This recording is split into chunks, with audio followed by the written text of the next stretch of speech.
Chicken curry చేయాలంటే మనం ఎంతో పెద్ద ప్రాసెస్ అనుకుంటాం. కానీ చాలా సింపుల్‌గా ఇలా చేసుకోండి. చాలా టేస్టీగా ఉంటుంది. పిల్లలు గూడా బాగా తింటారు.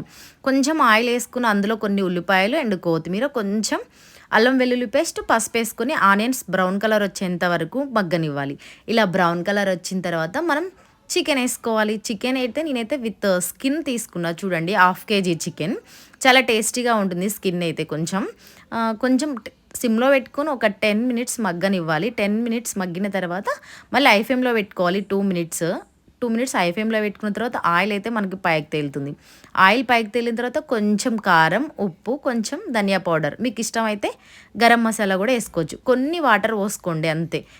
వాటర్ పోసుకున్న తర్వాత 5 మినిట్స్ మగ్గనిచ్చిన తర్వాత ఇలా అవుతుంది. చికెన్ అంతే చాలా ఈజీ ప్రాసెస్. చూసారు గదా! ఎంత యమ్మీగా ఉందో. ముక్క గూడా మనకి చాలా యమ్మీగా ఉంటుంది. జ్యూసీగా చూడండి ఎంత బావుందో. చికెన్ అంటే ఎంతమందికి ఇష్టం నాకు కామెంట్ చేయండి.